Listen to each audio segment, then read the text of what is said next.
Hello, my name is Charles Frank. I have been asked as an American to describe my experiences in Romania as part of the commemoration of 140 years of diplomatic relations between the US and Romania.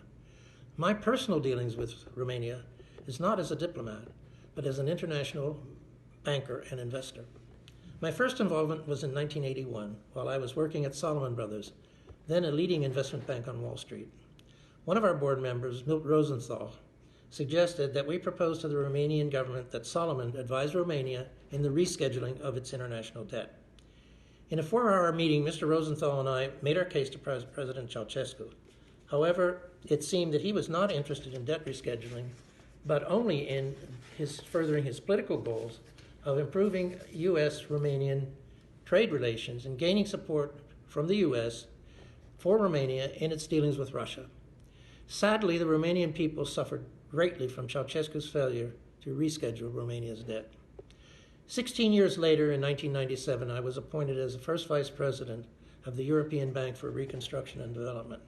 During my tenure, 1997 to 2001, the EBRD invested millions of euros in the privatizations of several banks, Rome Telecom and Petrom, as well as in municipal and transportation infrastructure.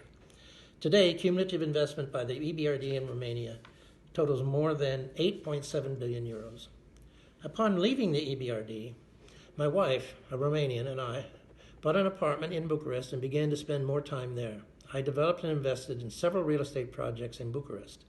I provided financial advice to local entrepreneurs and advice on Romania to foreign investors. For 17 years, I served on the board of directors of Central European Media Enterprises, the owner of ProTV, the largest television company in Romania. For several years, I also served on the board of the Romanian-American Enterprise Fund.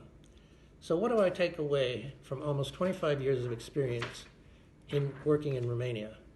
First, the Romanian economy has grown faster than the rest of Europe and indeed most of the rest of the world, providing ample opportunity to make profitable investments.